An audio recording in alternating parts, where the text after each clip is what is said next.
How are you all? I hope you are very well at your home. Students, as you know, I am your SST teacher, and students, this is your social science book textbook, our past second textbook in history for class 7th, and this is a NCERT book. So student, today we are going to read our first chapter in history, tracing changes through 1,000 years.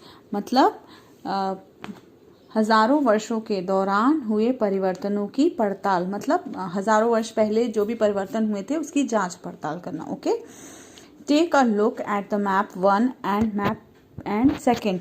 Map 1 was made 1154 CE by Arab geographer Al-Idrisi. The second reproduced here is detail of Indian subcontinent from his larger map of the world. Map second was made in 1720s by a French cartographer. The two maps are quite different even though they are the same area. In Al-Idrisi map, South India is where we would expect to find North India, and Sri Lanka is island at the top. Place name and mark in Arabic. The students, look at the map. This is the map 1. So इस map को जो बनाया था 1154 में अल इदरसी ने बनाया था. And एक मैप है, मैप नंबर 2, इसको फ्रांस के कार्टोग्राफर ने बनाया था. ओके, एंड ये पुराना मैप है. इसके अंदर ये जो पार्ट है ये क्या है, श्रीलंका, एंड ये सदर्न पार्ट जो है दिस इज इंडिया. ये इंडिया का मैप है. ओके, ये सदर्न पार्ट है एंड ये नॉर्दर्न पार्ट है, और ये जो पार्ट है ये है श्रीलंका का.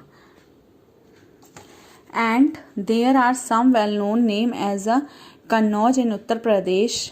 Spell the maps of Kannauj. Map 2 was made nearly 600 years after Map 1, during which time the information about the subcontinent had changed considerable.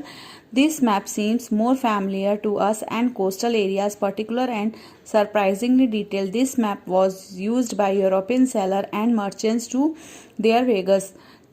ये जो मैप है ये किसने बनाया था?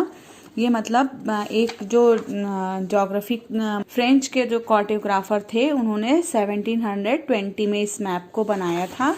और इस मैप से क्या होते थे, जो यूरोपियन सेलर होते थे वो, हाँ, और व्यापारी जो होते थे इस मैप्स की मदद से ही, इस मैप की हेल्प से ही हमारे देश में आते थे. ये देखो, लुक एट हियर, ये कोस्टल एरियाज है and this is Sri Lanka. It seems मतलब ये ऐसा लगता है ना जैसे अभी प्रेजेंट का मैप हो, प्रेजेंट का इंडिया के जैसा लगता है ना. इंडिया का मैप आप अभी का देख लीजिए और ये 1700 समथिंग टाइम का देख लीजिए, दोनों मैप सिमिलर है ना. Yes, equally important is that fact the science of cartography different two periods. When the historians read documents, maps, text from the past, they have been sensitive to different historical backgrounds and contexts in which information about the past was produced. ये दोनों map ही क्या है, अलग अलग periods के बने हुए हैं, अलग अलग कार्टोग्राफर द्वारा बनाए गए हैं. और इसके अंदर क्या होते हैं, बहुत से डॉक्यूमेंट्स, मैप्स, मतलब बहुत सारी चीज़ें दी हुई हैं अलग अलग तरीके से, जिससे हम अपने पास्ट को और देख सकते हैं हिस्टोरिकल उससे. Now new and old terminology, मतलब पुरानी और नई क्या होती हैं, सभ्यताएं, या पुरानी और नई शब्दावलियाँ. Okay, if the context in which information is produced change with time, what about the language and meanings? Historical records exist in the variety of languages which have changed considerably over the year. Medieval Persians, for example, is different from modern Persians. The difference is not just with the regards to grammar and vocabulary. The meanings of the words also change over the time. अगर समय के साथ साथ सूचनाओं के संदर्भ बदलते हैं तो भाषा और अर्थों के साथ क्या होता है. ऐतिहासिक अभिलेख कई तरह की भाषाओं में मिलते हैं. ये भाषाएं समय के साथ साथ बहुत बदलती. उदाहरण के लिए मध्य युग की फारसी, आधुनिक फारसी भाषा दोनों भिन्न हैं। मतलब पहले की फारसी भाषा और अभी की फारसी भाषा दोनों अलग अलग है। यह भिन्नता सिर्फ व्याकरण और शब्द भंडार में ही नहीं आती, समय के साथ साथ उन शब्दों के अर्थ भी बदल जाते हैं। Now take the term Hindustan for example. Today we understand it as India, the modern nation states. When the term was used the 13th century by Mihaz Siraj and chronicles who were wrote in Persian, he meant the areas of Punjab, Haryana and lands between Ganga and Yamuna. He used the term in political sense for lands that were a part of these terms shifted with the extent of Sultan, but the term never includes South India. By contrast, the earliest 16th century Babur used Hindustan to describe the geography, the fauna and the culture inhabitants the subcontinent. As we will see later the chapter, this was somewhat similar to the way of the 14th century. The poet Amir Khusro used the word Hindi, while the idea of geographical and cultural entity like India and did exist. The term Hindustan did not carry the political and national meanings which we associate with today. Now, for example, Hindustan word जो है आज हमें इसे आधुनिक राष्ट्रभाषा का अर्थ में लेते हैं। मतलब हिंदुस्तान वर्ड को हम आधुनिक मतलब इंडिया भारत के अर्थ में लेते हैं।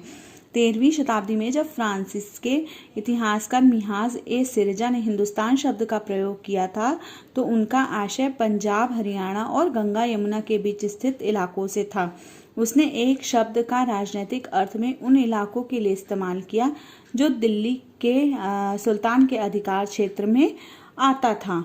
ओके एंड 16th सेंचुरी में बाबर ने हिंदुस्तान को डिस्क्राइब किया इन ज्योग्राफी में and fauna and the culture inhabitants the sub continent, और फूना को भी सब कॉन्टिनेंट्स में कल्चर्स में अपनाया गया। As well we see this chapter somewhat similar to the 14th century poet Amir Khusrau used the word Hind. अब 14वीं शताब्दी में एक पोएट था अमीर खुसरो, उसने हिंद शब्द का यूज किया था उस अपने आइडियाज के द्वारा और ज्योग्राफिकल कल्चरल इंटिनिटी ऑफ इंडिया, मतलब उसने ज्योग्राफिकली और कल्चरली यहाँ की जो भी चीज़ें थी उनको देखकर उसने हिंद शब्द का प्रयोग किया था और उसको हिंदुस्तान शब्द मिल गया। Did not carry political and national meaning which associated with today. Historians have to be careful about the term they use because they meant different things in the past. Take for example simple term of foreigner. अब जो historian जो आज के इतिहास जो पहले के इतिहासकार थे उन्होंने जो ये टर्म्स थे उनको पास्ट के जो टर्म्स थे उनको बहुत ही अलग तरीके से डिस्क्राइब किया है। जैसे कि टर्म फॉरेनर शब्द इसका यूज्ड क्या होता है आज, someone who is not an Indian. Foreigner क्या होता है, जो हमारे इंडिया का नागरिक नहीं हो उसको हम क्या बोलते हैं, फॉरेनर बोलते हैं ना। In the medieval of foreigner was any stranger who appeared से एंड गिवन विलेज। जो मेडिवल पीरियड में फॉरेनर वो होते थे जो क्या होते थे, जो स्ट्रेंजर अजनबी होते थे और जिनको हमारे विलेज में जगह दी जाती थी। Someone who was not a part of society and culture, जो हमारे सोसाइटी और कल्चर का पार्ट नहीं थे। In Hindi the term pardesi might been use to describe such a person and Persian in अजनबी।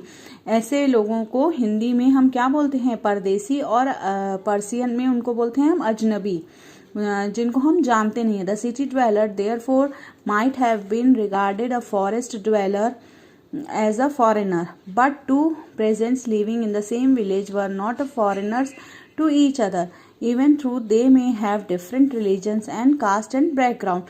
लेकिन जो दो लोग हैं जो साथ में एक साथ रह रहे हों उनको हम फॉरेनर नहीं बोलते। जो एक ही जगह के दो लोग साथ में रह रहे हैं उनको हम फॉरेनर नहीं बोल सकते। Okay, so students, today we stop here and we will meet in next video for next topic. Okay, till then take care, bye.